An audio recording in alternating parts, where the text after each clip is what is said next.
میں مبلغ بنوں سنتوں کا، خوب چرچا کروں سنتوں کا، ہو کرم بہر خاک مدینہ۔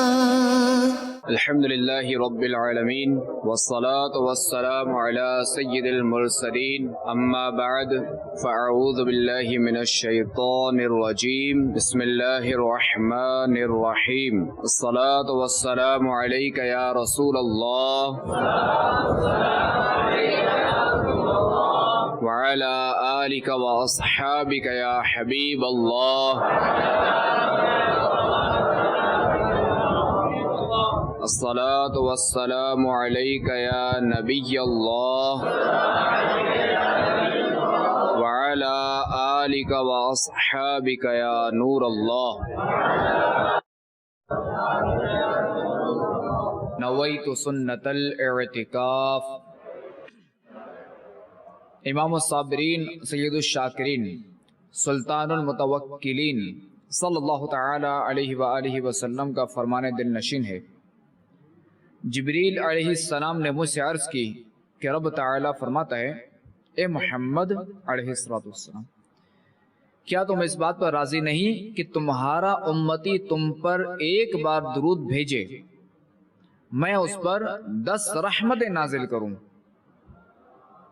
اور آپ کی امت میں سے جو کوئی ایک سلام بھیجے میں اس پر 10 سلام بھیجوں۔ مفسر شہیر حکیم الامت حضرت مفتی احمد یار خان علیہ رحمت اللہ الحنان فرماتے ہیں کہ رب کے سلام بھیجنے سے مراد یا تو بذریعہ ملائکہ اسے سلام کہلوانا ہے، یا آفتوں اور مصیبتوں سے سلامت رکھنا۔ صلو علی الحبیب صلی اللہ تعالی علی محمد وعلی آلہ وصحبہ وبارک وسلم۔ صلاة و سلاما علیک یا سیدی یا سیدی یا مکی یا مدنی یا عربی یا قرشی یا ہاشمی یا مطلبی یا رسول اللہ صلی اللہ تعالی علیہ وآلہ وسلم۔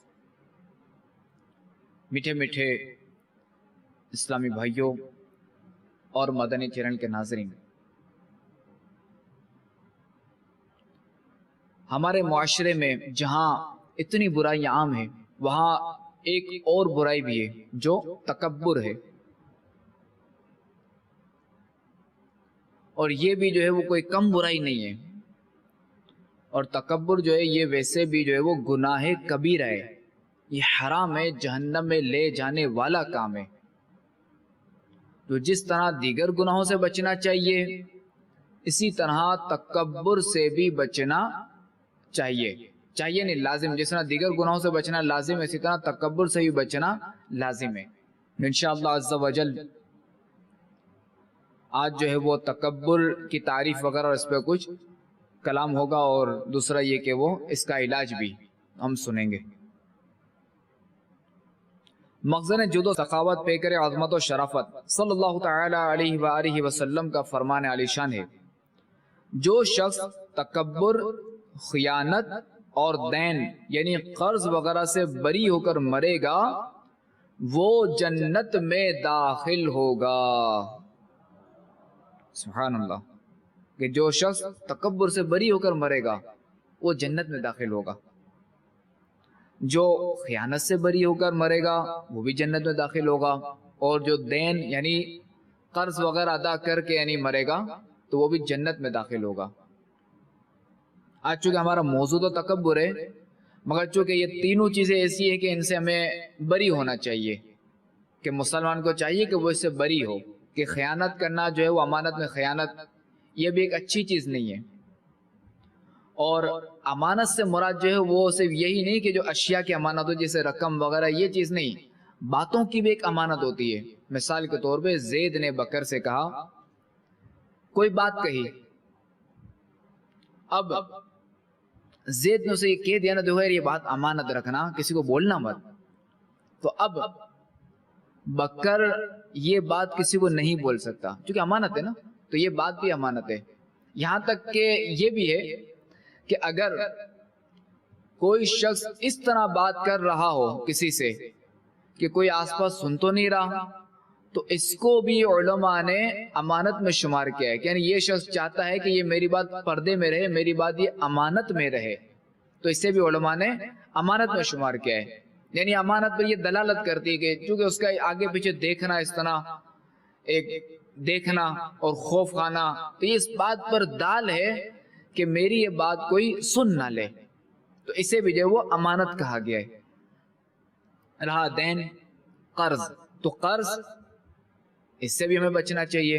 البتہ یہ ہے کہ بعض اوقات جو وہ بندے کو ضرورت پڑتی ہے، اور دیکھیں قرض کے بھی احکام ہے نا، اور قرض دینا ثواب، کسی مسلمان کو قرض دینا ثواب۔ اچھا، اب میری تو یہاں جو میری مراد کلام کی یہاں ہے قرض لینا، تو بندے کو چاہیے کہ قرض اگر ضرورت ہو نا، ضرورت کے وقت ہی لے، اور اتنا لے کہ جتنا وہ ادا کر سکے۔ یعنی جسے کہتے ہیں نا کہ وہ یار چادر سے زیادہ پاؤں مت پھیلاؤ، کہ بعض وقت ہوتا یہ ہے کہ بندہ لالچ میں آ کے چادر سے زیادہ پاؤں پھیلا دیتا ہے اور قرض لے لیتا ہے، اور پھر بیچارہ آزمائش میں آ جاتا ہے۔ واللہ تعالی اعلم ورسولہ اعلم۔ تو آئیے تکبر کے بارے میں کچھ سنتے ہیں۔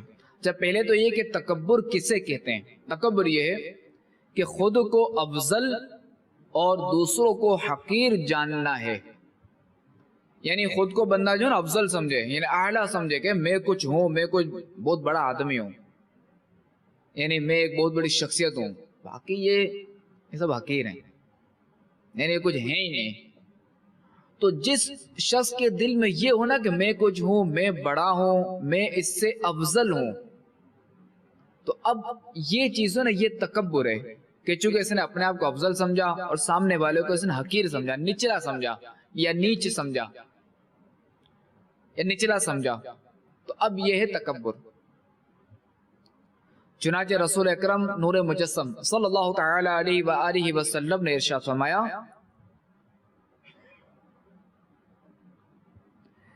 الکبر بطر الحق وغمط الناس، یعنی تکبر حق کی مخالفت اور لوگوں کو حقیر جاننے کا نام ہے۔ امام راغب اصفہانی علیہ رحمت اللہ الغنی لکھتے ہیں، ذالک ان یری الانسان نفسہ اکبر من غیرہ، یعنی تکبر یہ ہے کہ انسان اپنے آپ کو دوسروں سے افضل سمجھے۔ تو یہ ہو گیا تکبر۔ اچھا، تکبر کی بھی کچھ قسمیں، اللہ تعالی ہمیں سے محفوظ رکھے۔ تکبر کی ایک قسم کفر ہے، جیسا کہ فرعون کا تکبر، اور اس نے یہ کہا تھا، ترجمہ کنز ایمان، میں تمہارا سب سے اونچا رب ہوں، تو اللہ نے اسے دنیا و آخرت دونوں کے عذاب میں پکڑا، اور یہ بدبخت جو ہے وہ ڈوب کے مرا۔ اچھا، تکبر کرنے والے کی مثال ایسی ہے کہ کوئی غلام بغیر اجازت بادشاہ کا تاج پہن کر اس کے شاہی تخت پر براجمان ہو جائے، یعنی اس کے تخت شاہی پر، یعنی اس نے بادشاہ کا تاج پہنا بغیر اجازت، اور اب یہ اس پہ اس نے قبضہ کر لیا، اب یہ بیٹھ گیا بھائی۔ تو جس طرح یہ غلام بادشاہ کی طرف سے سخت سزا پائے گا، بالکل اسی طرح صفت کبر میں شرکت کی مذموم کوشش کرنے والا شخص اللہ تعالی کی جانب سے سزا کا مستحق ہوگا۔ چنانچہ نبی اکرم نور مجسم صلی اللہ تعالی علیہ وآلہ وسلم نے ارشاد فرمایا کہ رب عز و جل ارشاد فرماتا ہے، کبریائی میری چادر ہے، لہذا جو میری چادر کے معاملے میں مجھ سے جھگڑے گا میں اسے پاش پاش کر دوں گا۔ اچھا میٹھے میٹھے اسلام بھائیو، مدنی چینل کے ناظرین، یہاں یہ بات ذہن نشین ہے کہ رب تبارک و تعالی کا کبریائی کو اپنی چادر فرمانا، یہ ہمیں سمجھانے کے لیے کہ جیسے ایک چادر کو دو نہیں اوڑھ سکتے، یوں ہی عظمت و کبریائی سوائے میرے دوسرے کے لیے نہیں ہو سکتی۔ یعنی جس طرح ایک چادر دو افراد نہیں اوڑھ سکتے نا، تو یوں ہی عظمت و کبریائی یعنی اللہ تبارک و تعالیٰ کی جو عظمت ہے، اللہ تبارک و تعالیٰ کی جو کبریائی ہے، وہ اللہ تعالیٰ کے سوا دوسرے کے لیے نہیں ہو سکتی۔ اور انسان اس کی حیثیت کیا ہے، یہ اگر اسی پر اگر غور کر لے کہ اس کی پیدائش ایک بدبودار نطفے سے ہوئی اور اس کا انجام کار کیا ہے، سڑا ہوا مردہ۔ کہ یعنی آپ دیکھیں کہ بعض اوقات سڑا ہوا مردہ کے مردے کی بدبو بہت خطرناک ہوتی ہے کہ وہاں بندہ رہ نہیں سکتا۔ کہ بعض اوقات اگر کوئی لاش وغیرہ نکلتی ہے نا تو اس کو پتہ چلتا ہے کہ کیا ہے۔ جیسا آپ یہ تو آپ نے دیکھا ہے وہ چوہا جب مرتا ہے تو کتنی بدبو ہوتی ہے، پھر بلی مرتی ہے تو اس کی بدبو زیادہ ہوتی ہے، تو انسان جب مرتا ہے تو اس کی بدبو بہت زیادہ ہوتی ہے، ان سے بھی خطرناک ہوتی ہے۔ اور انسان یہ کتنا بے بس ہے، بھوک کے حوالے سے بے بس ہے یہ کہ اگر اس کو کھانا نہ دیا جائے تو اب یہ بھوک سے بالکل بے بس ہو جاتا ہے۔ اسی طرح پیاس کے حوالے سے پانی نہ دیا جائے، پھر آپ دیکھ لیں انسان کی حالت، ہماری حالت دیکھ لیں، پانی ہمیں نہ دیا جائے تو کیا حال ہو۔ نیند، اگر ہمیں کوئی سونے نہ دے تو ہماری حالت کیا ہو جائے۔ بعض لوگ جو ہے وہ ادھر گریں گے یا ادھر گریں گے، بعض لوگ جو ہے وہ اگر اس طرح گرتے بھی نہیں ہیں، ان کو کوئی کام دے تو کام ہی ان سے الٹا ہو جائے گا۔ اسی طرح خوشی، غم، یادداشت، بیماری یا موت، یعنی انسان کو کسی بھی چیز میں، ان چیزوں میں سے کسی بھی چیز میں اختیار نہیں ہے۔ نہ یہ بھوک پر اس کو اختیار ہے، نہ پیاس پہ اختیار ہے، نہ اسے موت پہ اختیار ہے، نہ اسے خوشی پہ اختیار ہے، نہ اسے غم پہ اختیار ہے، نہ ہی اسے نیند پہ اختیار ہے۔ جب کسی چیز پہ اختیار نہیں تو یہ کیوں پھر اترا کر چلتا ہے، یہ کیوں اپنے آپ کو جو نا کوئی افضل سمجھتا ہے، یہ کیوں اپنے آپ کو اتنا بڑا سمجھتا ہے کیا یہ؟ تو انسان کو چاہیے کہ اپنی اصلیت، حیثیت اور اوقات کو کبھی فراموش نہ کرے، یعنی ان کو کبھی بھولے نہیں،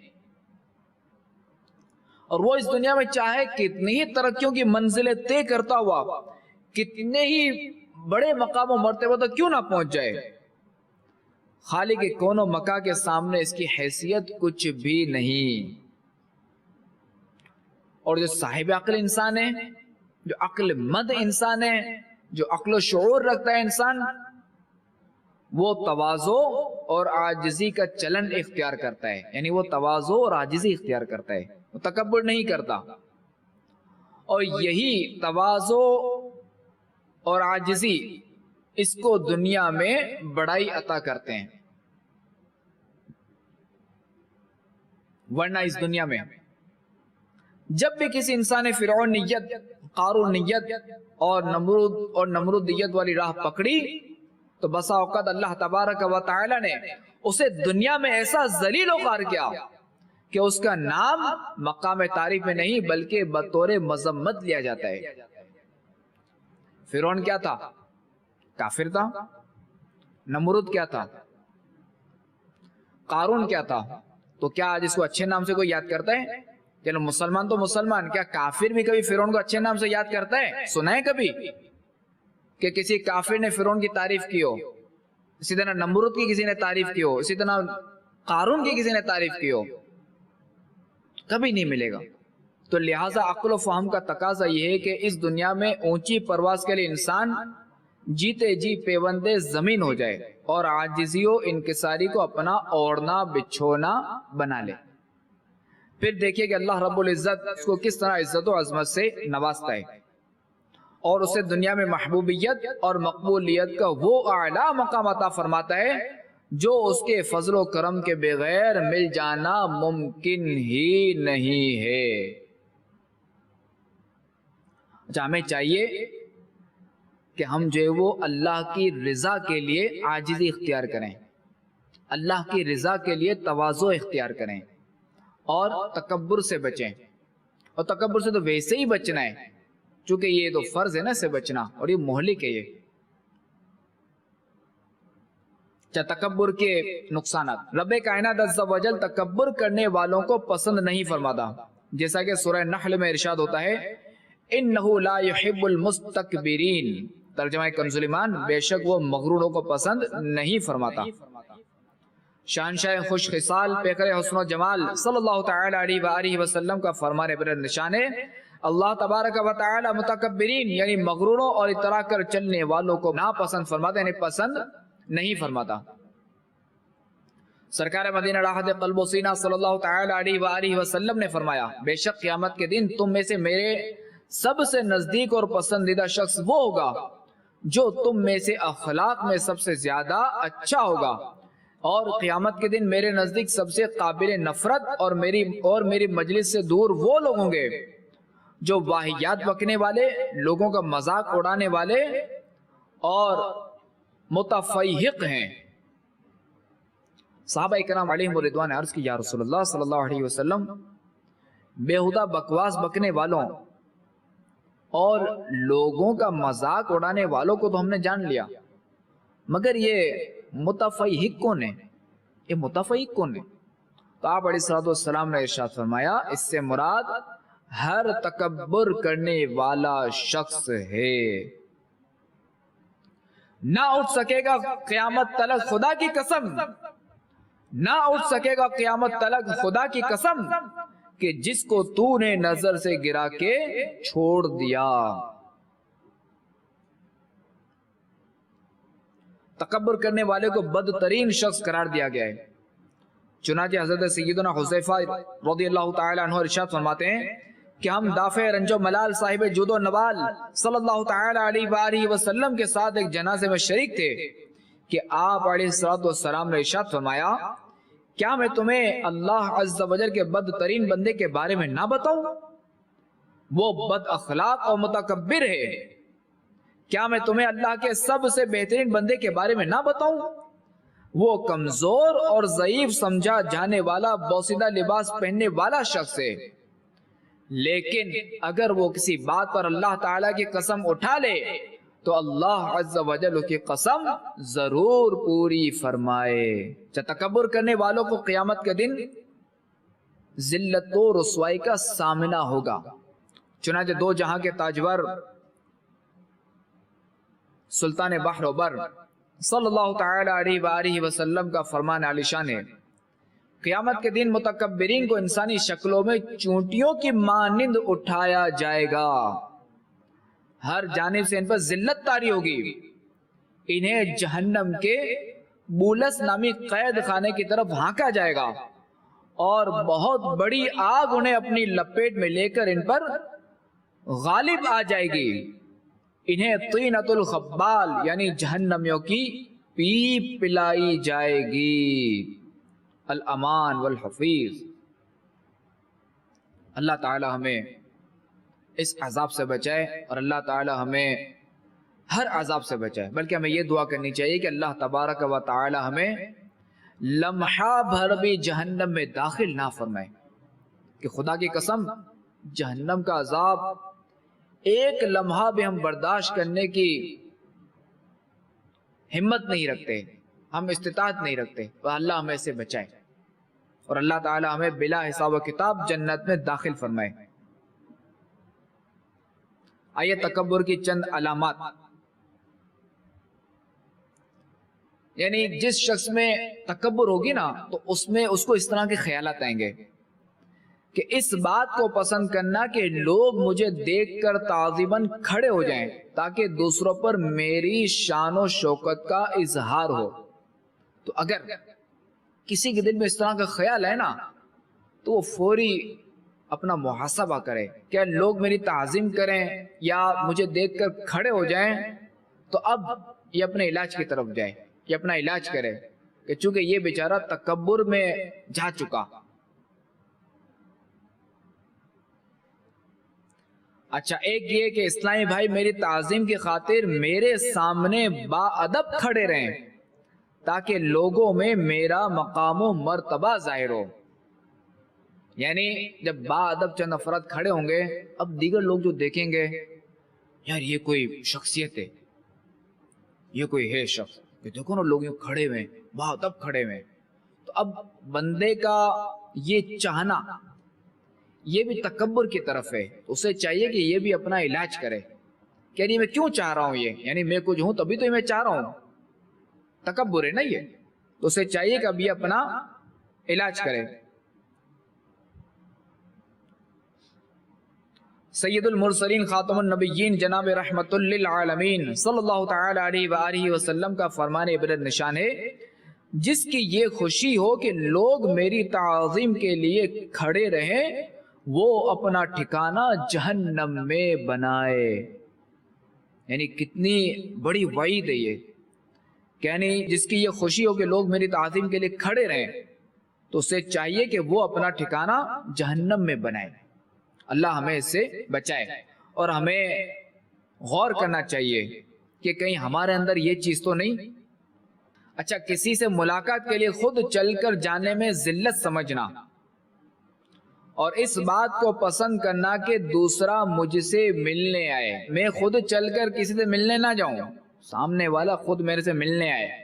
کیوں بھائی؟ میں شخصیت ہوں کہ میں کوئی شے ہوں، تبھی تو یہ تمنا ہوئی نا، تبھی تو یہ کیفیت بنی نا اپنی اگلے کی کہ میں کسی سے ملاقات کے لیے نہ جاؤں، سامنے والا مجھ سے آئے ملنے کے لیے. یہ پسند کرنا تو یہ بھی ایک تکبر کی علامت ہے.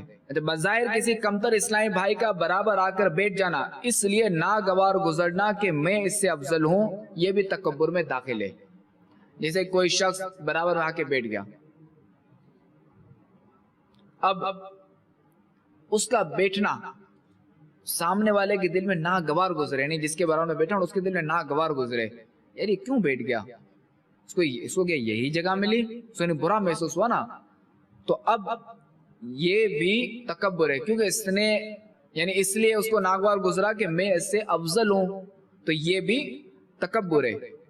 اللہ ہمیں محفوظ رکھے. اس میں تقریباً جو 19 علامات ہیں، تو ہر ایک کو اگر بیان کرنے بھی بیٹھیں تو پھر وقت سے کثیر لگے گا.